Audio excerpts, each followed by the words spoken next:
محترم ناظرین و سامعین، السلام علیکم ورحمۃ اللہ وبرکاتہ۔ پروردگار عالم کی ذات سے امید ہے کہ آپ سب خیر و عافیت سے ہوں گے۔ مزید اللہ سے دعا ہے کہ اللہ تعالیٰ آپ کو صحت و سلامتی کے ساتھ رکھے۔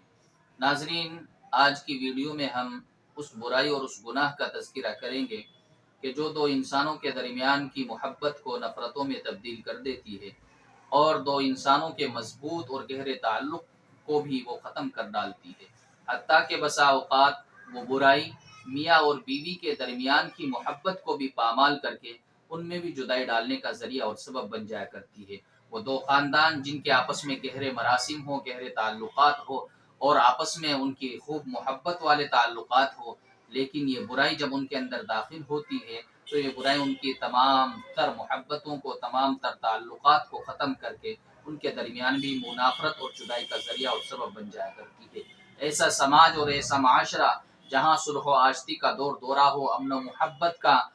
جہاں پر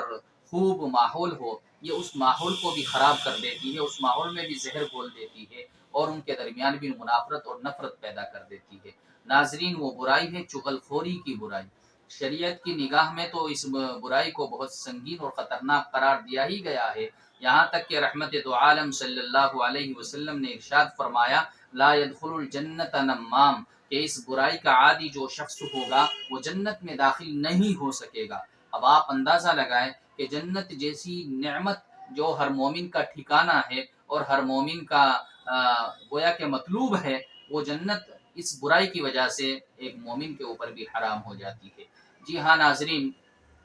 آپ نے سنا ہوگا، یہ جملہ آپ کی سماعتوں سے بکثرت ٹکرایا ہوگا کہ ایک حلق سے نیچے اترا ہوا جو زہر ہوتا ہے یہ تو صرف ایک ہی شخص کی جان لیتا ہے، لیکن کانوں میں گیا ہوا جو زہر ہوتا ہے اس کی زد میں بہت سارے افراد آ جایا کرتے ہیں۔ جی ہاں ناظرین، آج اس برائی کی سنگینی اور خطرناکی کو سمجھنے کے لیے اور ایک چغل خور شخص اور چغلی کا عادی انسان کس طریقے سے سماج میں نفرتیں پھیلاتا ہے، آپس کے تعلقات کو کیسے خراب کرتا ہے اور کس طریقے سے لوگوں کے درمیان کی محبت کو وہ پامال کر کے منافرت کا زہر گھولتا ہے، اس بات کو بہت اچھے طریقے سے سمجھنے کے لیے ایک نہایت خوبصورت حکایت اور بڑی دلچسپ حکایت آپ کے سامنے پیش کر رہا ہوں۔ ناظرین، یہ حکایت اپنے آپ میں بڑی دلچسپ بھی ہے، بڑی سبق آموز بھی ہے اور اسی طریقے سے ہم اس میں اصلاح اور نصیحت کا پہلو بھی بہت اعلیٰ درجے کا موجود ہے۔ ناظرین، ایک بادشاہ ایک مرتبہ اپنے ہمراہیوں کے ساتھ گزرا ہوا جا رہا تھا۔ راستے میں بادشاہ کے کانوں سے ایک آواز ٹکرائی، اس آواز میں خوبصورت پیغام تھا، ایک حسین پیغام تھا، اور وہ آواز یہ تھی کہ لوگوں، تم تو بھلائی کرتے رہو، اچھائی کرتے رہو، برے شخص کو تو اس کی برائی ہی لے ڈوبے گی۔ ناظرین، یہ آواز جیسے ہی بادشاہ کی سماعتوں سے ٹکرائی اور یہ پیغام فوراً بادشاہ کے دل تک پہنچا اور دل پر اس نے دستک دی، تو بادشاہ اس آواز کو سن کر ٹھٹک کر کے رک گئے، قافلہ رک گیا۔ بادشاہ نے اپنے ہمراہیوں سے کہا کہ اس آواز کے دینے والے شخص کو تلاش کیا جائے۔ چنانچہ ہمراہی ادھر ادھر پھیل گئے، قریب ہی ایک شخص مل گیا جو اس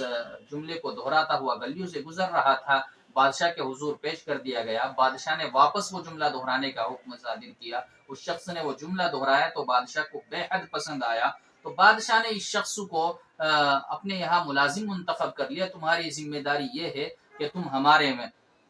محل میں رہ کر اور ہمارے وزراء کے درمیان، ملازمین کے درمیان تمہیں اس جملے کو بار بار دہرانا ہے اور وقفے وقفے سے تمہیں یہ جملہ انہیں یاد دلاتے رہنا ہے، تاکہ تمام وزراء، تمام ملازمین بہت اچھے طریقے سے، تندہی کے ساتھ، پوری ایمانداری کے ساتھ اور نیک نیتی کے ساتھ اپنے مفوضہ کام کو انجام دیتے رہے، کسی قسم کی کوئی سستی، کوئی غفلت، کوئی دھوکے بازی اپنے کام میں نہ کرے۔ چنانچہ وہ شخص اس کام کے لیے منتخب ہو گیا، وقفے وقفے سے وہ یہ جملہ دہراتا رہا۔ بادشاہ سلامت گزرتے تو یہ جملہ سنتے تو بڑا اچھا لگتا، الغرض بادشاہ کی نگاہ میں یہ شخص بھی محبوب بن گیا اور اس کے ایک خاص مقام ہو گیا۔ وزراء کی جماعت میں سے ایک شخص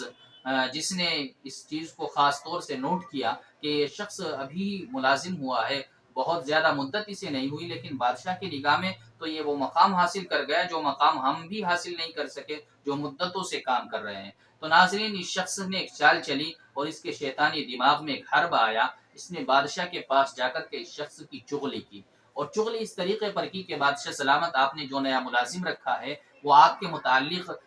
یہ بات پھیلا رہا ہے کہ بادشاہ سلامت جب بات کرتے ہیں تو بادشاہ سلامت کے منہ سے بہت ہی خطرناک بو آتی ہے، اتنی خطرناک بو آتی ہے کہ جسے برداشت کرنا مشکل ہو جاتا ہے، اور اپنے اس کی اذیت سے بچنے کے لیے، اس کی تکلیف سے بچنے کے لیے گویا کہ انسان کو اپنے منہ اور ناک پر ہاتھ رکھنا پڑتا ہے۔ ناظرین، بادشاہ کے سامنے اس وزیر نے یہ چغلی کی اور ادھر آ کر کے اس ملازم کی بڑی تعریف کی، آپ کا جملہ بڑا اچھا ہے، لوگوں کے دل پر اثر کرنے والا ہے، آپ کے جملے کو سن کر لوگ بہت اچھے طریقے سے ایمانداری کے ساتھ اپنے کاموں کو انجام دے رہے ہیں، آپ بھی بڑے نیک انسان ہیں، میں چاہتا ہوں کہ آپ ایک روز کے لیے میرے مہمان بنے، اس لیے میری درخواست ہے کہ آپ کل صبح کا ناشتہ آپ میرے یہاں میرے گھر پر میرے دسترخوان پر کریں۔ ناظرین، اس وزیر نے اس ملازم کی دعوت کی،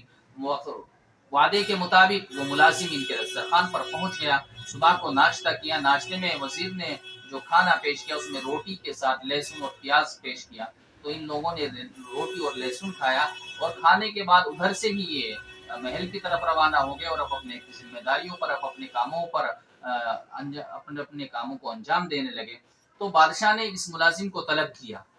جس وقت بادشاہ نے اس ملازم کو طلب کیا تو یہ بادشاہ کے سامنے پہنچا، تو بادشاہ سلامت اس سے جو بات کرتے تھے تو یہ شخص اپنے منہ پر ہاتھ رکھتا اور ہاتھ رکھ کر کے اس بات کا جواب دیتا۔ ناظرین، بادشاہ فوراً سمجھ گیا کہ وزیر نے جو بات کہی تھی وہ بالکل صحیح ہے، اور یہ شخص یقیناً یہ بات ضرور پھیلا رہا ہوگا، اور اس شخص نے جو ناک کے اوپر ہاتھ رکھا تھا، منہ پر جو ہاتھ رکھا تھا، وہ اس وجہ سے رکھا تھا کیونکہ اس نے پیاز اور لہسن کھائے تھے، بات کرتے ہوئے اس کے منہ سے ایک بو آ رہی تھی، تو بادشاہ کو اذیت نہ ہو، تکلیف نہ پہنچے، اور بادشاہ کی کو میری اس گفتگو سے کوئی اذیت، میری یہ گفتگو کوئی اذیت کا ذریعہ نہ بنے، اس وجہ سے منہ پر ہاتھ رکھ کر بادشاہ کی باتوں کا جواب دے رہا تھا۔ ناظرین، بادشاہ نے فوراً ایک خط لکھا اور خط کو مہر زد کیا اور ایک لفافے میں ڈال کر اس شخص کے حوالے کر دیا کہ کل اس خط کو لے کر کے فلاں گورنر کے پاس پہنچا دینا۔ اب وہ وزیر یہ سارا منظر نوٹ کر رہا تھا، اور اسے معلوم تھا کہ بادشاہ سلامت جب کسی کو کوئی خط مہر زد کر کے لفافے میں ڈال کر کسی گورنر کے پاس جانے کا حکم دیتے ہیں تو یہ اس میں کسی انعام کا ہی حکم ہوتا ہے، تو بادشاہ نے تو گویا کہ اس کے لیے کوئی انعام کا حکم جاری کر دیا ہے، بادشاہ کو تو اسے معزول کرنا چاہیے تھا، سزا دینی چاہیے تھی، یہ تو بادشاہ نے اس کے ساتھ مزید اکرام کا معاملہ کر دیا۔ تو فوراً اس وزیر نے ایک تدبیر اور سوچی اور اس شخص کے پاس آیا اور اس سے معلوم کیا کہ بادشاہ کا کیا حکم ہوا ہے، تو بتایا کہ بادشاہ نے یہ حکم صادر کیا ہے کہ صبح کو یہ خط لے کر فلاں گورنر کے پاس چلے جانا۔ تو یہ وزیر اس شخص سے کہنے لگا کہ میرا بھی کل وہاں ادھر ہی جانے کا ارادہ ہے، اگر آپ مناسب سمجھے تو یہ خط مجھے دے دیں تاکہ میں پہنچا دوں۔ چنانچہ ایسا ہی ہوا، اس شخص نے یہ خط اس وزیر کے حوالے کر دیا۔ یہ وزیر یہ خط لے کر جس وقت گورنر کے پاس پہنچا، گورنر نے خط دیکھا اور اسے حکم سنایا کہ اس خط کے اندر یہ حکم لکھا ہے کہ خط لانے والے کی گردن قلم کر دی جائے۔ ناظرین، اس وزیر کے پیروں کے نیچے سے زمین نکل گئی، چہرہ زرد پڑ گیا، بدن پر کپ کپی طاری ہو گئی، اور گویا کہ اس کی تو آواز ہی ختم ہو گئی۔ اس نے بہت ہی منت سماجت کی اور اس گورنر کو سمجھانے کی کوشش کی کہ یہ حکم جو بادشاہ نے صادر کیا ہے یہ میرے متعلق نہیں ہے، بلکہ یہ تو فلاں ملازم کے لیے ہے، میں چونکہ ادھر ہی آ رہا تھا اس وجہ سے میں نے اس سے یہ خط لے لیا تھا تاکہ میں پہنچا دوں۔ اس گورنر نے اس کی ایک نہ سنی اور فوراً اس کی گردن کو مار دیا۔ ناظرین، اس حکایت سے جہاں آپ کو یہ اندازہ ہوا ہے کہ جس طریقے سے ایک چغل خور انسان کس طریقے سے لوگوں کو ان کے مقام اور مرتبے سے گھٹاتا ہے، کس طریقے سے وہ تعلقات کو خراب کرتا ہے، اور کس طریقے سے وہ لوگوں کے دلوں میں ایک دوسرے کی نفرت پیدا کرتے ہیں، وہیں پر آپ کو یہ بھی معلوم ہوا ہوگا کہ جو شخص وہ یہ جملہ دہرایا کرتا تھا کہ لوگوں تم تو اچھائی اور بھلائی کرتے رہو، برے شخص کو تو اس کی برائی ہی لے ڈوبے گی، یہ بات بھی بہت اچھے طریقے سے آپ کو کی سمجھ میں آئی ہوگی کہ اس شخص کی اچھائی نے اس کو بچا لیا اور اس وزیر کی برائی نے اسے تباہ و برباد کر دیا۔ تو ناظرین، چغل خور شخص جہاں دنیا کی انسانوں کی نگاہ میں ذلیل اور رسوا ہوتا ہے، وہیں وہ اللہ اور اس کے رسول کی نگاہ میں بھی انتہائی سخت درجے کا مجرم ہے اور اس کے اوپر جنت حرام ہو جاتی ہے۔ اس وجہ سے ہم اپنی زندگی میں اس بات کا اہتمام کریں، ہم خود بھی چغلی سے اپنے آپ کو بچائیں اور چغل خور سے بھی ہم اپنے دامن کو بچا کر کے رکھیں، اپنے رشتوں کو ہم مضبوط رکھیں اور کسی کے کان بھرنے سے ہم اپنے رشتوں کو خراب نہ کریں، اپنے رشتوں کو ہم نہ توڑیں، کیونکہ ہو سکتا ہے کہ وہ جو شخص ہمارے رشتوں کے متعلق ہمیں بدظن کر رہا ہے، ہو سکتا ہے وہ شخص چغل خوری کا عادی ہو اور وہ اپنی عادت کے مطابق ہمارے رشتوں کو خراب کرنا چاہتا ہو۔ ناظرین، اللہ پاک سے دعا ہے کہ اللہ پاک مجھے بھی اور آپ کو بھی اس برائی سے خوب حفاظت نصیب فرمائے، اور ہم سب کو اپنا دامن اس برائی سے بچا کر کے زندگی گزارنے کی توفیق عطا فرمائے۔ السلام علیکم ورحمۃ اللہ وبرکاتہ۔